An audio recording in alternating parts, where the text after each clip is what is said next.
Hey, welcome to this week's astrology forecast. Today we're talking about the week of Monday, May 19th through Sunday, May 25th, 2025. This week is easily the most important and major week of the month because we have not one, but actually three different planets moving all into Yang signs. So we have Sun and Mercury both moving into Gemini this week, and Saturn actually moves into Aries. So that's definitely the biggest headline, not only of the week, but of the entire month. Saturn takes about 2.5 years to transit through each sign. So it is rare. It is a big deal for Saturn to change signs like this. Saturn will join Neptune in Aries. And this is just very exciting because anytime any planet enters Aries, it starts a new cycle. Aries is very potent. It's not subtle. It's pretty dramatic when a planet enters Aries, and especially having not one but two outer planets in Aries, and having them basically conjunct at the beginning of Aries. That's pretty intense. It really it shows that as a collective we are entering a new phase. For the last 2 or 3 years, really the last 3 years, we've had basically Saturn and Neptune in Pisces. The last 3 years have been very challenging, and we've really lost touch with reality. We haven't really known what to believe in. So we've been scattered when it comes to everyone's beliefs and their understanding of the universe, their understanding of the society. All these things have been confused. We may have lost our vision, lost our not just our touch on reality, but many of us have kind of lost hope as well. Saturn in Pisces is typically a kind of lost and hopeless period. It's a little bit depressing. So it's a lot more exciting than to have Neptune and Saturn in Aries. Both of these planets will retrograde later in the year back into Pisces for a little bit. But still, this is a major event. And again, it really signifies that we are entering a new phase, a new era. And that we may hope to find a little bit more solidarity when it comes to our beliefs and our understanding of, again, society and the world in general. I did want to mention that Saturn is in fall in Aries. Saturn is exalted in Libra, therefore it's in fall in Aries. So this does kind of continue this theme that we've seen recently of a lot of fallen or debilitated planets. So for instance, Mars was in fall for a long time. Finally, Mars is in Leo now. But Jupiter is still in detriment in Gemini. Uranus is in fall in Taurus. Venus is in detriment in Aries. And I would actually argue that Pluto is in fall in Aquarius. And then now Saturn is in fall in Aries. So a lot of fallen, a lot of debilitated planets. That in itself is not... I always say debilitated planets aren't necessarily bad. They are more challenging for sure. But they also indicate that we are thinking for ourselves. We're really charting our own paths as individuals and, reaching our own conclusions rather than following the crowd. So I do think that that's very important and very valuable. And it's something that, on the one hand, we're all experiencing that differently for ourselves. But at the same time, it is a shared experience in the sense that we're all kind of going through that same thing together, if that makes sense. Chiron as well, I would consider kind of sort of in detriment in Aries too. Quick shout out there. But yeah, other than that, we are entering Gemini season, so that's very exciting as well. At least I personally find that exciting. We're basically moving from Taurus, which is the second sign of spring, into Gemini. So basically, real quick, starting out with Aries, a new consciousness is realized. We become more self-aware. Aries is like the crying infant, right? That's just becoming aware of its most visceral immediate needs. Following that is Taurus, where we kind of plant some roots into the ground and we start to figure out how to meet our needs in a bit more of a long-term, more substantial way. So Taurus is very grounded, very rooted. It's very thick and solid. So that changes quite a bit once we enter Gemini season. As we enter this third phase of spring, the third sign of each season is mutable, and it basically has to do with the energy that started spring is becoming, I guess you could say, weaker or more diverse. It's spreading out and becoming a little bit more complex. Often in many latitudes there are a lot of like literal winds of change as these kind of heat waves come up from the equator, and the days get longer as we start to approach the summer solstice. So basically, each mutable sign has the task of integrating what we've already learned in the cycle thus far, and in doing so, making room for what will come in the next season. So Gemini is still technically spring, but it's making room for and alluding to what will come with the summer solstice. It's making room for summer. It's making room for Cancer. It's leading us there. Gemini is much more open than Taurus. So really, at this stage, consciousness is diversifying. It's becoming curious. Hopefully by now we have found a way to meet our needs in a substantial way, a long-term way. And in doing so, we can have a little bit more curiosity or a little bit more adventurousness, and we can branch out. During Gemini season, we realize that we're not the only ones here. There are others that are also having their own journeys that might be similar or different from ours. So Gemini is very interested in communicating its own experiences, but it's also interested in, it's very open to like hearing the experiences of others as well. So Gemini is a very communicative sign. Gemini, as you probably know, is ruled by Mercury, and we're going to have a lot of mercurial energy, not just this week, but next week as well. And so those are definitely the couple most major events. In other news, we will have a third quarter moon at 29 Aquarius, so that is pretty interesting considering it's at the very last degree of Aquarius. It's always a big deal whenever we have any kind of transit or any kind of aspect that's at the first or last degree of any sign. Always important to look at that. And I always say quarter moons really will they really do ramp up the energy. They're a great time for making changes or starting something. But yeah, in other news, moon will transit from Aquarius to Taurus, so that's also great news. Moon is leaving this kind of rough area from, I would say, Scorpio through Aquarius. Moon has a pretty rough time, generally speaking. But as moon enters Pisces, it gets a lot softer. And then we will experience moon reaching Taurus, where it's exalted by the end of the week as well. And that leads me to one final point too. I noticed that all the outer planets, this has been true for some time now actually, but all the outer planets are either at the end of their sign or at the beginning of their sign. So in other words, right now all the planets are at the beginning of their signs except for Jupiter and Uranus are at the end of Gemini and Taurus. And then Saturn, as you know, is at the end of Pisces as we start the week, but it will enter Aries. So this is going to be really exciting. Once we get a couple months ahead, next month, Jupiter will enter Cancer, and then July, Uranus will enter Gemini. So by the time we get to late July, every single outer planet is going to be at the very beginning of its sign. So that's really exciting. I really do think we're entering a completely new era. I would actually go as far as to say that I think the age of Aquarius starts within sometime between now and 2027. So we're pretty much at this new beginning of this like multi-thousand year period. So we're really seeing that in the transits here. So really exciting stuff. But yeah, let's get into the day by day forecast and we can get more detail here. So starting out with Monday, May 19th, we start out with Sun at the end of Taurus. Sun is still coming off of that conjunction to Uranus that it just made one day prior. Actually, it was on Saturday the 12th that Sun technically conjoined Uranus. So we're still within orb of that as we start out Monday. So Monday could be unpredictable. There could still be a lot of perspective changes in our perception, changes in our opinions, our mentality.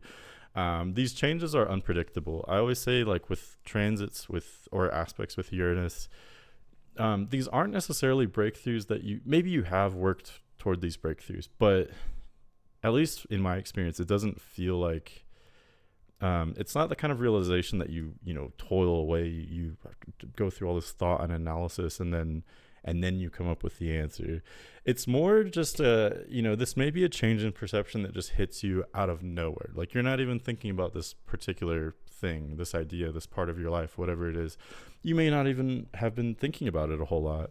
But then suddenly out of nowhere, you just realize something. You have a different perspective. And so this can be exciting for many people. It can also be difficult for many people. It really just depends on how open to like increased consciousness you are. Some people would rather, cover their eyes, and, it can be uncomfortable because if you have a new awareness, if you have a new perspective, then part of your life that may have been fine before, at least in your awareness, part of your life may not be good enough anymore, if that makes sense. Like your standards may be raising or changing in some kind of way.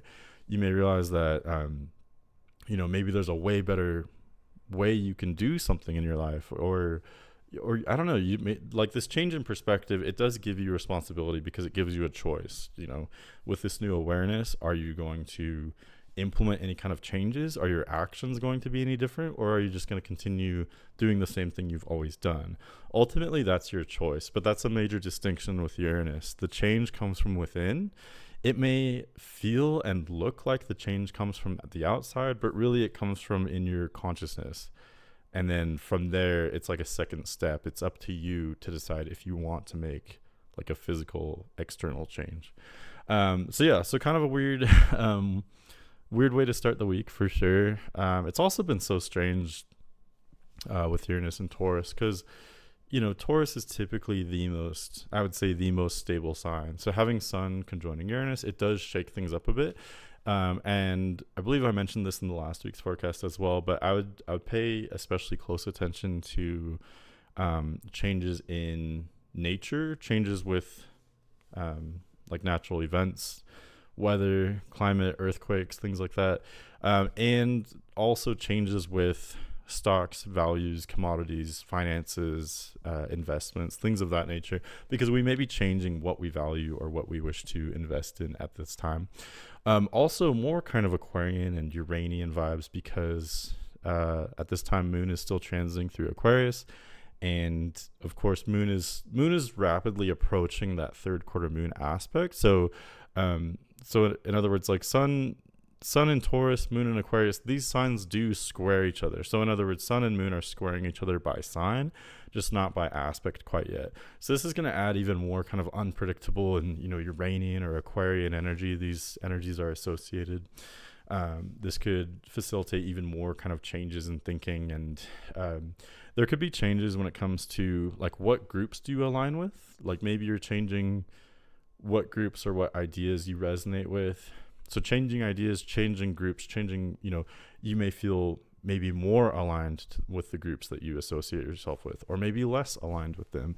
And this change is happening for everyone as well. So it wouldn't surprise me if there were maybe protests starting, protests ending, just changes in values, changes in like financial and physical values, but also like ideas and concepts as well.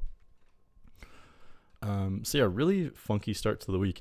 Last thing I'll say about Monday is that because we haven't had that third quarter Moon yet, but we are approaching it, like we can already feel it at this point on Monday. We can feel that schism. We can feel that conflict kind of arising. And, it is strange going from Sun conjunct Uranus straight into a quarter Moon in Aquarius, right? So in other words, like this tension is just kind of continuing. It's evolving. I'm picturing like a ribbon that's kind of twirling. So it's changing shape, but it's almost the same kind of like unpredictable energy, if that makes sense. But it's kind of changing and mutating as we go farther into the week here. Okay, I'm kind of breathless. I actually had a lot of coffee before doing this. Going to Tuesday, May 20th, Moon continues through Aquarius. There are like 4 things I need to talk about for Tuesday. So I'm going to try to do this in order here. So the first one is the third quarter Moon I've been talking about. This happens at 29 Aquarius. So right before Sun enters Gemini and Moon enters Pisces, we get this third quarter Moon. So really, really interesting. Like I said earlier, any aspect, any transit that's at the last degree of a sign is a big deal. And I would argue that anytime the Moon squares the Sun, that's a big deal as well. Its effects are very tangible. If you actually observe the difference during a quarter Moon, it's very tangible, probably even more so during a first quarter moon, but for this third quarter moon as well, it should be tangible. Especially coming off of this Uranus conjunction the sun just made a few days ago, and then having this third quarter moon in Aquarius. Again, like a lot of the themes I talked about for Monday are continuing and maybe evolving and ramping up on Tuesday.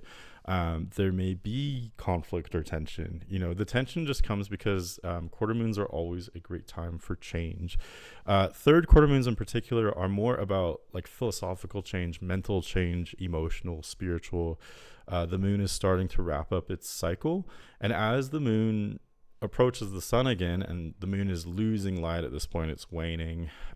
So as it enters these like final stages of its cycle, its effects are becoming more non-physical. So that's why the first quarter moon is much more physical, much more literal when the moon makes that first square to the sun. So that's kind of similar but different from this aspect as a third quarter square. So that's why there still may be a lot of physical tension or physical change as well, but much of it is going to be mental and emotional at this time. It's been described as a crisis in consciousness. I think this is especially true considering the third quarter moon is in Aquarius, which is a very intellectual and kind of detached, very rational sign. So just something to think about. If there is some kind of change you need to make. And again, this may come out of nowhere. You may feel like, when you're listening to this, you may think, like, nope, I'm good, I don't need any kind of change. But come, maybe sometime Monday, sometime Tuesday, I would say pretty much all of us are going to realize something. We're going to have some kind of shift in perception, and that's where it may behoove you to make some kind of change. That's up to you. That change could just be in your perception or in your ideas. You may learn something new. Let's just put it that way. Okay, so another thing too, so as we have this third quarter moon with sun at 29 Taurus and moon at 29 Aquarius in the first half of the day Eastern time, at basically the same time, sun sextiles Saturn as well. So again, this is interesting. We have technically 3 different planets. I know in this chart moon is at 1 degree Pisces because the moon travels so fast, but again, earlier in the same day, we have three bodies at 29 degrees of their signs. So I wouldn't pay a whole lot of attention to moon. Technically, moon makes a semi-sextile to Saturn since they're like exactly one sign away or 30 degrees away. I wouldn't pay a whole lot of attention to that since that is a minor aspect. But sun sextiling Saturn is technically a major aspect. Anytime you have a sextile between one planet in Pisces and one planet in an earth sign like Taurus, I do think it's really beautiful. Any kind of sextile is going to be a really complementary energy, very harmonious. The reason why it's harmonious is because energies that sextile or energies that are 60 degrees away from each other are different enough to balance each other and to complement one another, but they're similar enough that they still blend together very readily. They are in agreement. Like they're different enough to balance each other, but similar enough to kind of agree or to blend well is the best way I could put that. So in other words, like with this specific aspect, Saturn is in Pisces, so it's been really challenging our psyche. We've been spiritually challenged the last few years. But Sun in Taurus wants to get real. Let's ground this. Like, what does this actually mean? I'm not going to invest in this unless it makes sense to me pretty much immediately. Like Sun in Taurus is actually pretty instinctual energy, I would say. So when you put it together, Sun in Taurus, sextile Saturn in Pisces, how do we get real? Like what is necessary for our emotional and spiritual well-being? As we are reaching the end of Saturn's transit through Pisces, we should hopefully be as aware as possible about what it takes to fulfill ourselves spiritually. If we haven't learned that by now, it's going to take some other transit, I can't imagine a better transit than Saturn and Pisces to, get real with ourselves spiritually and emotionally. Right. Sun in Taurus is just kind of, I guess, expanding on that, but it's trying to ground that basically. So really, when you put it all together, it's really interesting. Some kind of new learning, some kind of new awareness. how do we take that and implement it? How do we make some kind of change in order to be more stable? That may seem a little bit contradictory, but it does make sense when you think about it. Okay, so we talked about the third quarter moon at 29 Aquarius. We talked about Sun sextiling Saturn around the same time today. And then as this is all happening, Moon quickly, leaves that degree and enters Pisces, where it is much more at home, I would say. So that is always nice right after an event such as the third quarter moon. When the moon enters a new sign, it does show that we are moving on. Like, this is all happening very rapidly. With Uranus and with Aquarian energies, things are very immediate. This is the energy of intuition, but also analysis, and both are quick. Analysis is quick, intuition is instant, right? So these are very fast energies. Things can develop very quickly on Monday and Tuesday. And then again, by noon Eastern time, moon is already almost at 2 degrees Pisces. So it is cruising. It's traveling very fast as always. But moon in Pisces is a much, softer energy. So in other words, we're having some kind of like very detached, like informational realization, some kind of change in our perspective. But then we really don't have much time. Like, it seems like it's very fast, this process of grounding it and then moving on to a deeper level emotionally and spiritually. Depending on your chart, you may be more or less capable and comfortable with this more like woo-woo spiritual emotional energy that is moon in Pisces. But the more you can kind of like get into that energy, the more you can embrace this. I do want to mention that we really don't have a lot of water in the chart. Saturn's the last planet other than the moon to be in a water sign, and as you know, Saturn's on its way out. So pretty soon we're going to have little to no water in the chart at all. Just wanted to mention that. So depending on, if you don't have a lot of water in your chart, this is going to be great. You don't have to deal with this different energy from yourself. If you have a lot of water in your chart, that sounds so weird. If you have a lot of water in your chart, this may be a little bit more difficult coming up ahead, having this lack of water in the transits. Okay, and then, so as if that all weren't enough, on the same day, on Tuesday, May 20th, Sun actually enters Gemini as well. This will happen late in the day, Eastern time. So yeah, again, we're entering Gemini season. Happy birthday, Geminis. If you have Gemini, Sun, Moon, Rising, this is going to be your time to shine. It's going to be a new beginning for you, either now or very soon up ahead. Same with, if you have Gemini, Mercury, Venus, Mars, etc. These energies will soon be kind of shining on you. I can't believe, as we start the week, even on Tuesday, Mercury's only at 18 degrees Taurus. So pretty amazing that Mercury will actually be in Gemini by the very end of the week. What else? I'm trying to think anything I want to say about Sun entering Gemini today. So when it comes to ingressions like this, I don't think you're gonna, well, how do I put this? Like, if you have Sun very strong in your chart, or if you have placements around 0 degrees Gemini, you're gonna feel Sun entering Gemini. You may even feel it as it happens today. Other than that, if you don't have a lot of Sun energy or anything around 0 degrees Gemini, it's not going to be so visceral that you're going to feel it as soon as it happens. You will notice, though, that we are entering a new season, so to speak. You can see this, especially depending on what latitude you're at. If you, I'm a Western astrologer, as you probably know. I very much believe that astrology is connected to the seasons. So you will see that change in the seasons. Sun in Taurus is one of the most beautiful times of the year. It's spring in many places, so all the flowers are blooming and everything's blossoming, everything's growing, and you can very easily connect it to Taurus, right? So as we enter Gemini, like I said, in many places there are more winds or changes in weather. The only other thing I would really mention too is that Gemini, despite being a spring sign, it, like I said in the intro, it does have the task of alluding to summer.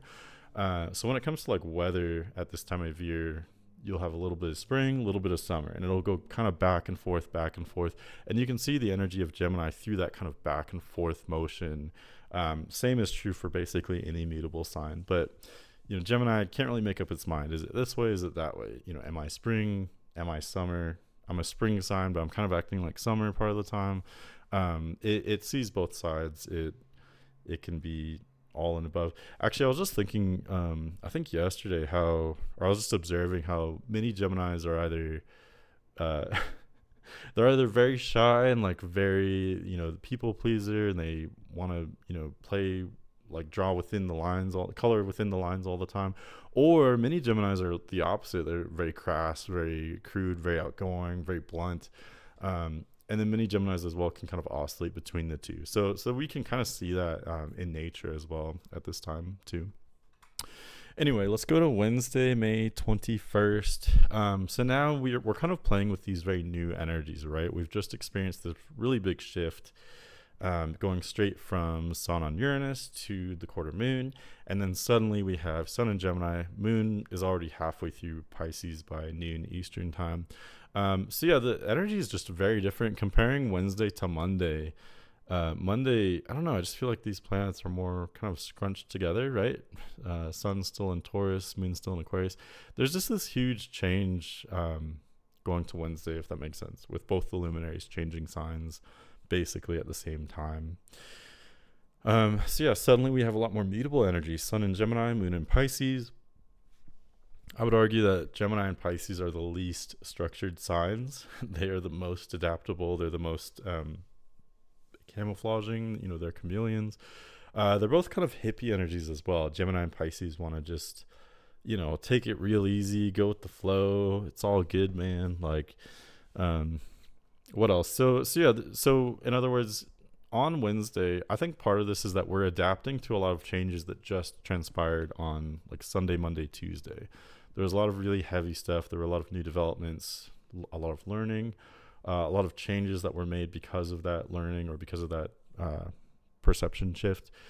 So now we're kind of dealing with the, what's it called? Like the aftershocks or the aftermath of those changes. So it is great to have these mutable signs to, like the sun and the moon are both supporting us in being adaptable. Go with the flow. We just dealt with a lot, so we're still processing a lot. We're still integrating.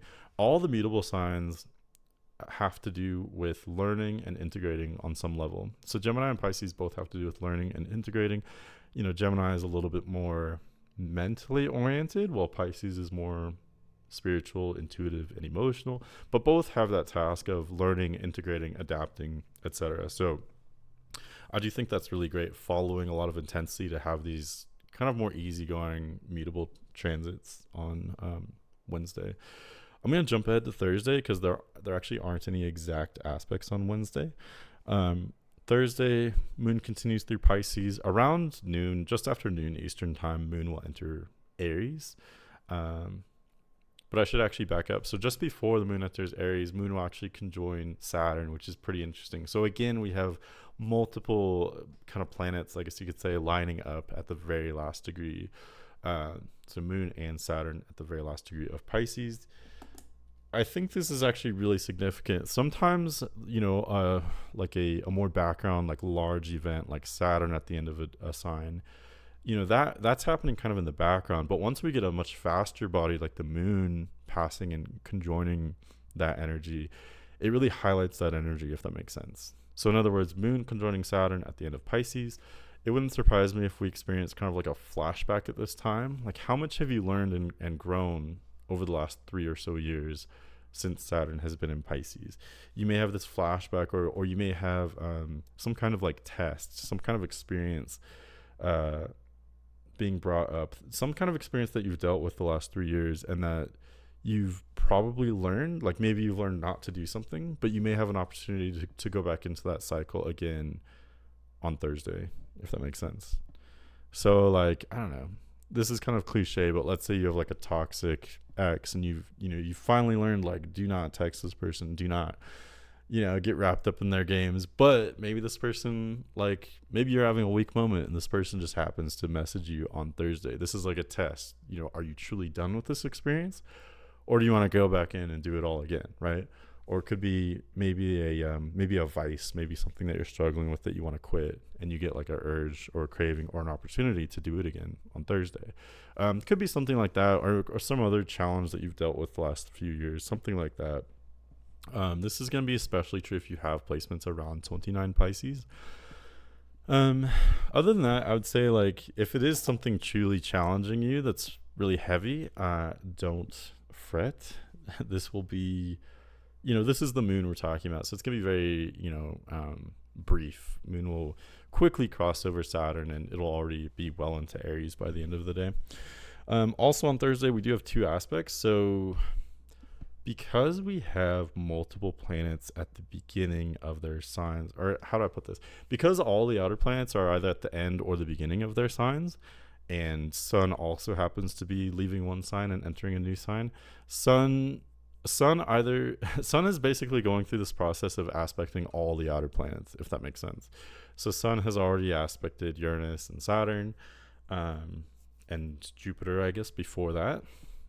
But now Sun is in the process of aspecting any outer planets that are at the beginning of their signs, if that makes sense. So today, Sun is sextiling Neptune, Sun at 1 degree Gemini, sextiling Neptune at 1 degree Aries. But pretty soon, Sun is already stepping into the orb of trining Pluto as well. So I'll talk about that more once we get there. We may already be starting to feel this like heavy energy of Sun trining Pluto, and I haven't forgotten about Sun sextile Neptune. I'll talk about that. But I just wanted to say, since Sun is kind of in the middle of aspecting basically all the outer planets in general have an energy that is, definitely long term and slower and more like big picture stuff, right? Like where are we at, like in the world and history and things like that. But also on a more tangible level, outer planets feel weird. They feel otherworldly, compared to the inner planets like Mercury, Venus, Mars, Sun, Moon. Those are all very tangible. We relate to those energies much more. We connect with them on a more visceral level. They have to do with parts of our individual personality. So these outer planets, by contrast, are much stranger, weirder. They don't feel human almost. They feel more alien, like kind of what you'd expect from, getting farther out from the sun, farther out from Earth. So anyway, so I just wanted to mention, like, there may just be, for lack of a better word, like just weird vibes. Things feel weird. Things feel different. Part of that too could be all those debilitated planets that I mentioned earlier. But yeah, things just feel strange. That strangeness is going to be really. It may be uncomfortable, but it may also be really vital for realizing new things, like really big ideas, big picture stuff. Anyway, Sun sextiling Neptune.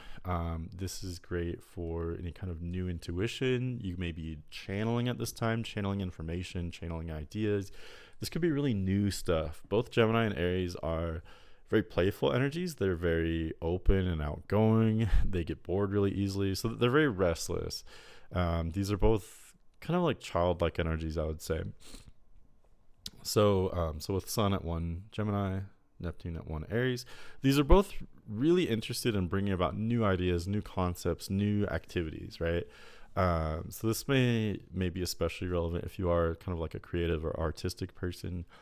This could be really great for having new ideas, like, be playful, just play around, experiment. What can you come up with that's totally new and exciting and fun?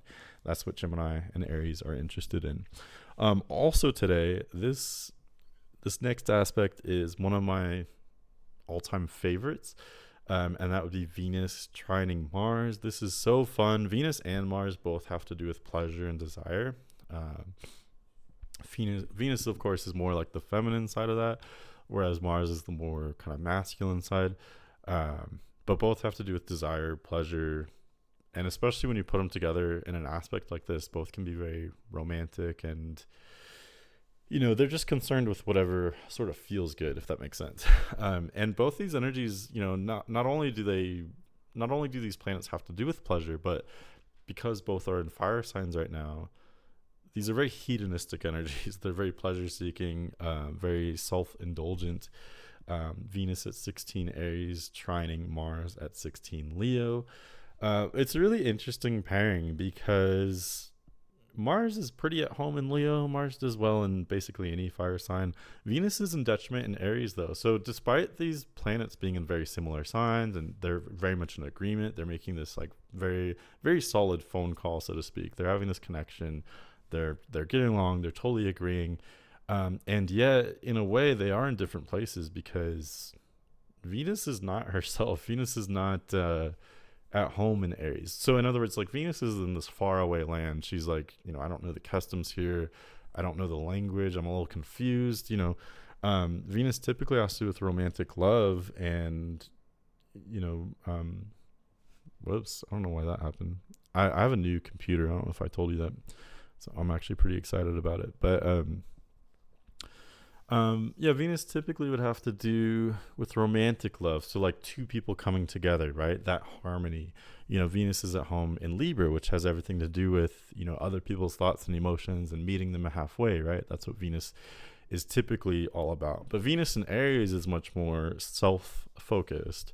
And so that's where things can actually become a little bit unstable. If we always just follow our immediate desires, how can we ever have like something more long-term?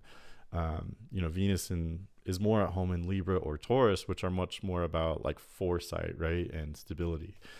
So Venus in Aries, it's been debilitated. That's not new. I'm just talking about that because of this aspect. So Mars in Leo is much more straightforward, much more proud, and I don't know, Mars. I think I actually admire Mars in Leo probably more than any other Mars placement.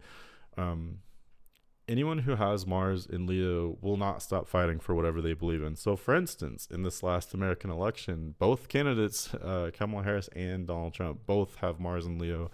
Say what you will about either one, but both will not stop fighting for whatever they believe in, right? They're both fighters. Hence the whole election. So I just admire that about Mars and Leo. They fight for whatever is close to their heart, whoever they love, they will fight for without hesitation. So what do you get when you put these together? Venus trine Mars. For many, especially if you have a lot of fire placements, this could be very romantic or sexual for you, or both. This could also just be fun, whatever you want. This is going to be very personal, I think, for us, because Venus and Mars and fire signs have to do with whatever we personally find pleasurable, right? If you don't have a lot of fire placements, or maybe even if you do, I would especially advise you to look at where do 16 Aries or Leo fall in your chart, because that's where you may be finding extra pleasure lately, especially around Thursday. Especially if one of these signs falls on your first, fourth, seventh, or 10th houses. Those are kind of like the biggest houses. They may be pointing to an area of pleasure for you. I'm not going to go into a lot of detail on that. You can always ask me through a comment or through my email if you want to ask me any specific questions.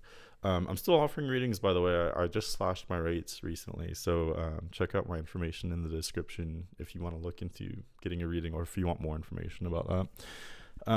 But yeah, Venus trine Mars, very, very pleasurable, very sexy, very fun. What else do I have to say about that? I think it's nice. I mean, especially considering, again, I'm not going to go through everything we just went through, but going from the big realization and the big change and then adjusting to all that change, I think it's nice after that to have a little fun today, whatever you want to do. You can be maybe a little bit selfish as long as you're not hurting other people. I think there's nothing wrong with being a little selfish, as long as you're still using common sense, fulfilling your obligations, what have you. It's okay to be self-focused. It's okay to do what feels good for yourself, right? I'm a hedonist. Anyway, I think I already mentioned Moon enters Aries as well. So really suddenly we have a lot of fire energy again. 1, 2, 3, 4, 5 fire planets, and then Saturn is very close. We're still a couple of days away, but Saturn will be entering Aries pretty soon as well. Friday, May 23rd, there's no exact aspects, but I did want to mention that Moon approaches the kind of midpoint of Aries even by noon Eastern time. And as it does so, Moon kind of joins this whole Venus-Mars aspect. So technically Venus, trined Mars yesterday, but Venus is still within orb. Mars is still at 16 Leo, Venus is at 17 Aries, and Moon will cross over 16, 17 Aries, and in doing so, it will conjoin Venus and trine Mars. So in other words, this is another one of those examples of, even though the Venus-Mars trine is on Thursday, you may actually feel it even more on Friday because it's still so close, and because the Moon is conjoining, it's marrying Venus, so to speak. So in other words, it's kind of like a group call. Like Venus and the moon are together in person, and they're both calling up Mars. I guess. That makes me think of those like middle school calls. I don't know if you experienced that, like middle school, whatever. But okay, so in other words, again, this is kind of a weird energy because both the moon and Venus are a little out of place in Aries. Moon and Venus are the most feminine planets, and so putting them in the most masculine sign of Aries, it's kind of weird, right? But that's okay. It just shows that we are, maybe just focusing on nourishing ourselves, focusing on our own kind of maybe slightly selfish emotions rather than always being there for everyone else. Depending on your chart, this could be good or bad. If you're a people pleaser, this might be good for you. Do what's right for yourself for once. Have a little bit more, have more boundaries or have more self-interest. If you're already selfish and cocky, I mean, honestly, there's probably not a whole lot of people like that are listening to this forecast. But if you are, then this could be maybe too much of a good thing. You may have too much confidence or too much self-focus. So I think just depending on your personality, this, whether it's good or bad really just depends on the circumstances. But anyway, moon conjunct Venus, trining Mars. Again, very sexy, very fun. I would say besides Venus and Mars, moon is also very focused on pleasure and what feels good too. And it can add to the sex appeal as well, and the romance. Moon has to do with emotions and feelings. So of course, adding that to Venus, to a fire trine between Venus and Mars, very sexy, very fun, very romantic, very passionate for sure. So to summarize, you could channel this into like I said, romance or sexuality with a connection that you have maybe, or this could be more individualistic as well. Like you could channel this passion into a creative project or a workout, or like a physical workout, or you could do something on your own that's pleasurable, or even something that's focused on self-improvement, too. Whatever feels good to you, really. That's what it comes down to. And so I think that's going to be different for different people, but it comes down to just pleasing yourself. That's the kind of the bottom line with these multiple aspects. Okay, let's go to Saturday, May 24th. It's going to be a long forecast. Saturday, May 24th. Moon continues through Aries. A little bit afternoon Eastern time, moon does enter Taurus, which is always nice. Moon is exalted in Taurus. So we get a little bit more grounding again. I think this is actually really nice because we've got kind of a nice balance. The chart is a little bit devoid of water for sure, with only one water planet. But having Venus and Mars in fire signs, Moon and Mercury in Earth and Taurus, and then Sun and Gemini and air. I think we're pretty decently balanced when it comes to fire, earth, and air. And I would always say, like, if you have at least 3 elements balanced, that's a pretty well-balanced chart, even if you're lacking in one particular element. So I think that's nice. I like to see that. I think Moon and Taurus will also kind of balance out, we do have a lot of debilitated planets right now. So having Moon exalted is pretty nice. It adds at least a little bit of emotional groundedness and stability. With Moon and Taurus, we can be nurturing and empathetic and caring to other people. Well, we can also have, firm boundaries and be self-preserving as well, if that makes sense.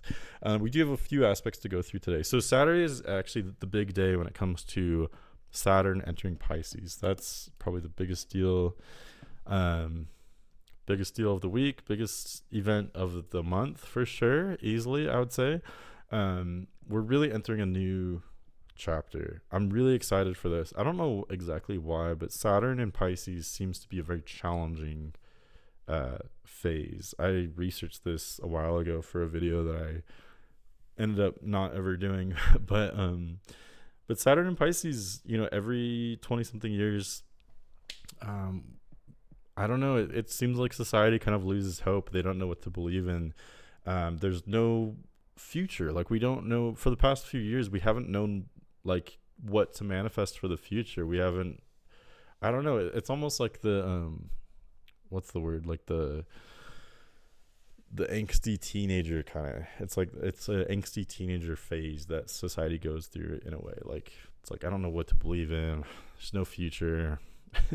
A good example of this is like Kurt Cobain not only was born with Saturn in Pisces, but also died during Saturn in Pisces. So he's a great representation, like him and this whole movement that he was a part of. Kind of like depressed, angsty, um, but deep as well. And there's a lot more to it than that. I'm not gonna go into. That's just an example, but yeah, that's kind of what we've gone through. And I think informationally, we haven't known what to believe. Like we've been so divided, and really, there's no like trusted source. I was talking about this with someone kind of recently of how like I don't debate politics or things of that nature, or I try not to. I think it's pointless because there's no informational source that we can point to that is trusted among everyone. I don't know if I even have one source that I fully trust, if that makes sense. And I think many people are at that page as well, where there's been so much deception and so many lies, so we just, as a people, we just don't know what to believe anymore. And that's why there's so many like seemingly far-fetched beliefs now that many people have, because we're just going through this process of we've been lied to, so what is even real anymore? We have to re-examine everything, right? So yeah, that's been pretty heavy. So I'm really optimistic. I've been really looking forward to Saturn entering Aries, because typically when any planet leaves Pisces and enters Aries, you leave the fog and you find clarity. And Pisces is so weird because when planets transit through Pisces, you don't even necessarily realize how in the fog you are, if that makes sense. Like you don't realize how blurry and confusing and dreamlike everything is until you wake up when the planet enters Aries. So I believe that, especially considering, Neptune is already at 1 Aries, and Saturn will basically be joining Neptune. Having these two outer planets at the beginning of Aries, I think really symbolizes that as a collective consciousness, we are kind of waking up to some kind of new reality. We're going forward. We're finally going forward. The last few years we felt stuck and we didn't know what was happening. So hopefully, I believe we may find a little bit more clarity and a little bit more motivation as well. A little bit more, there's so much more fire, more passion with Aries. Aries is so motivated. Pisces can be motivated too. Pisces can be an optimistic sign, but it can also be lost. It can also be, Pisces is all over the board, right? It can be really happy. It can also be really depressed and heavy. Like it's just all over the board. So as we enter Aries, things become much more simplified, much more black and white. Hopefully, as a collective, we may figure out what to believe in again, if that makes sense. Not only informationally, but morally, emotionally, spiritually, etc. So I'm excited.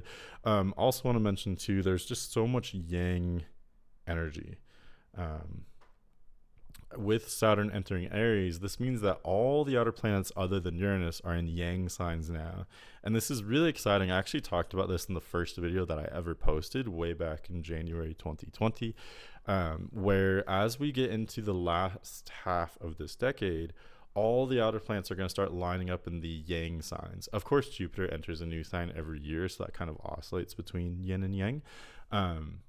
But soon, once we get to July with Uranus entering Gemini, we're going to have every outer planet in yang signs, every outer planet in fire or air.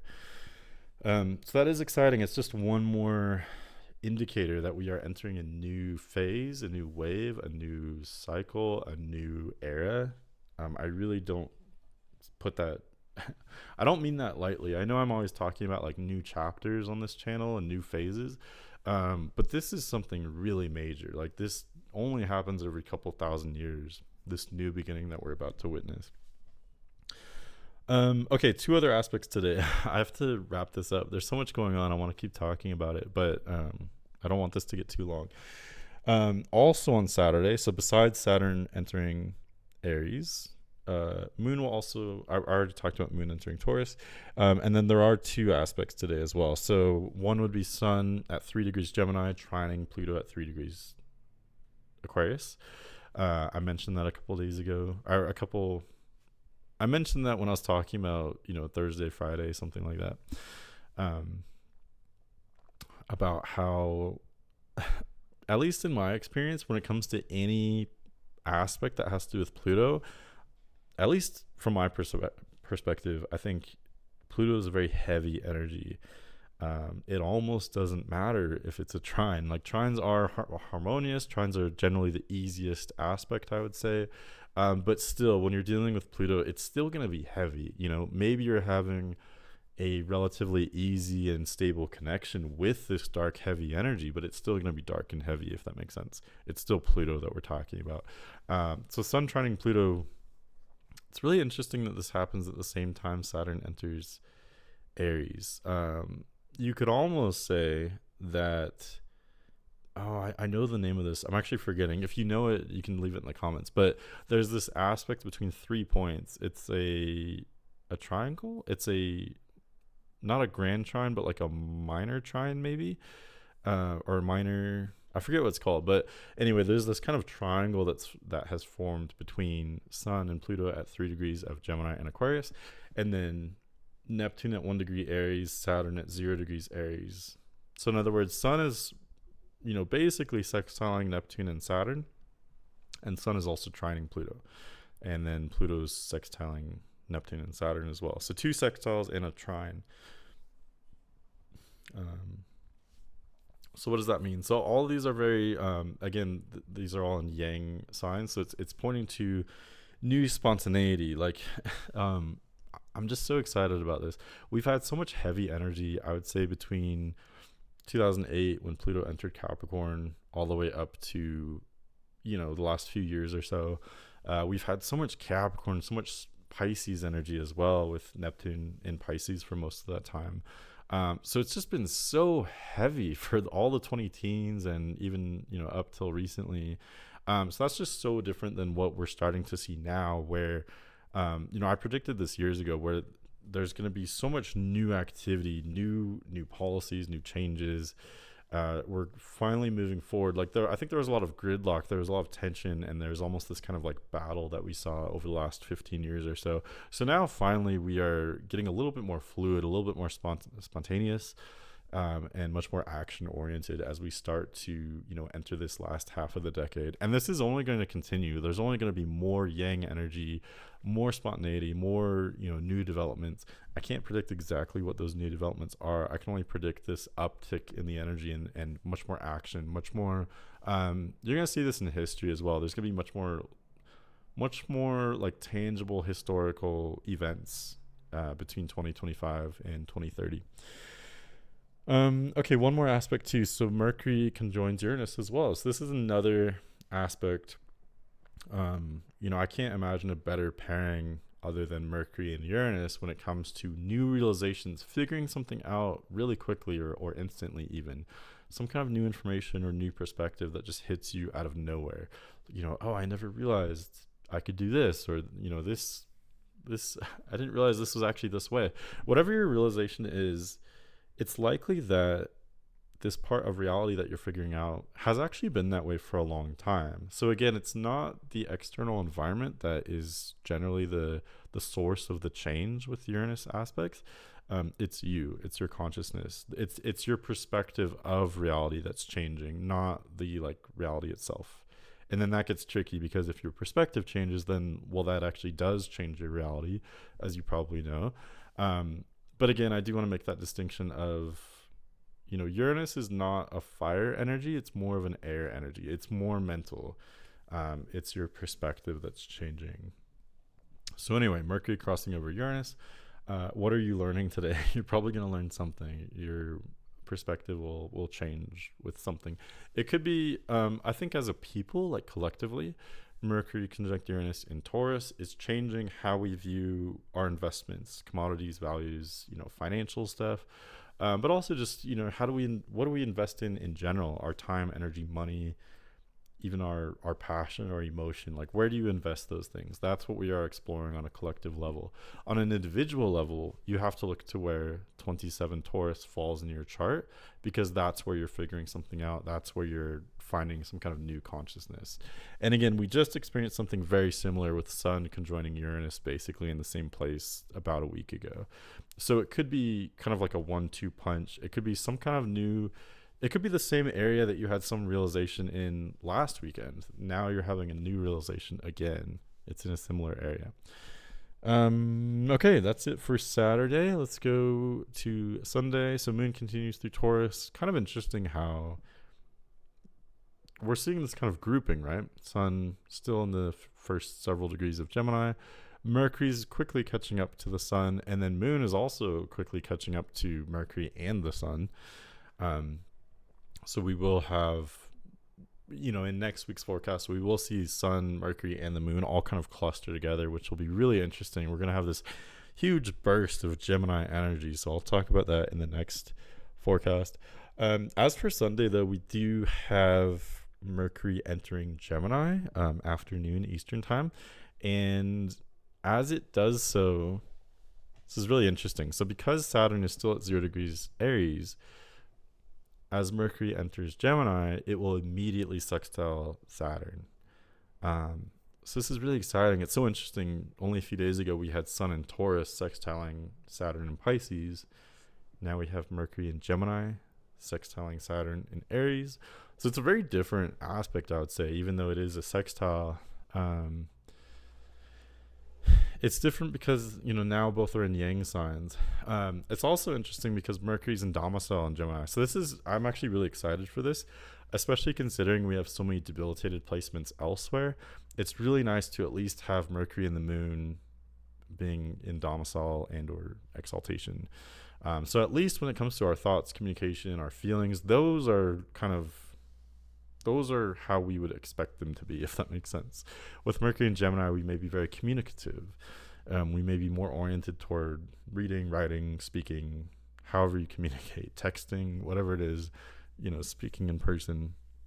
It's because there's more curiosity. There's more, like, for instance, I have a lot of Gemini placements. Anytime I learn something new or anytime I have a notable experience, whatever experience it is, like I want to go tell everybody about it, right? So that's what we're all experiencing on some level with Mercury entering Gemini and with Sun in Gemini as well. Very mercurial, very communication oriented. But anyway, so let's go back to this whole Mercury sextile Saturn aspect. What I was kind of getting to is that they're both in very different situations because Mercury's at home in Gemini and Saturn is estranged in Aries. So despite them having this harmonious conversation of sorts, Mercury has the upper hand here.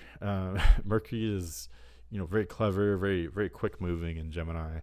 And Saturn in Aries is just very out of place. Saturn is, kind of always a challenging energy, generally speaking, but especially when you get it in fall or judgment like it is now. I think it's just especially sad. Well, and it kind of depends. I have to be careful what I say. Like, some placements or transits, some are more difficult for natal placements than they are for transits. I have a suspicion, I could be wrong, but I believe that Saturn in Aries is more challenging to have natally than it is to experience through a transit, but we will see. This is my first time, I've only been into astrology for like 12, 13 years, something like that. So I haven't, observed Saturn in Aries. This is my first time, but that's kind of my hypothesis, I guess you could say. Or compared to like Saturn in Pisces, for example, I think would be the easiest to have natally. It's still very challenging, don't get me wrong, but of all the Saturn signs to have it natally, I think Saturn in Pisces is easier to have natally, but it's very difficult as a transit for everyone. Anyway, so my point though is that Saturn is in fall in Aries. I was gonna say it's just, I don't know, I think it's especially challenging. Saturn is such a cold and restrictive energy, so when you put it in a sign that is typically really fun and spirited and very warm and emotional, like a fire or a water sign, I think it's just especially hard. Like, for instance, Saturn is in detriment in Cancer and Leo, these two signs that are so full of feeling and passion, and it's just sad to see Saturn there. So I think the same is kind of true for Saturn and Aries. Aries is usually the most proud, the most confident, the most into exploring, and it's just very enthusiastic. And so of course Saturn has to kind of crap all over that. But again, I do think it's exciting to have this in a transit. Saturn and Aries, on the flip side, it does mean that we are entering a new phase and we can be excited again. So depending on how you look at Saturn, it can be like kind of opposite things, if that makes sense. It can almost be opposite in a natal chart versus with transits. Hopefully I'm not losing you. But anyway, so Mercury sextile Saturn. how do we get real with like whatever this new awareness is, this new idea, this new perspective, this new understanding of reality? How can we get real with that? How can we communicate it?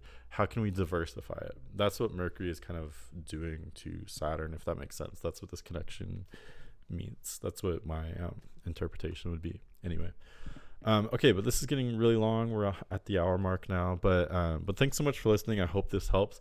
Next week, very exciting. We're gonna explore this whole Gemini new world that we have. This sudden, like, really yang dominant chart.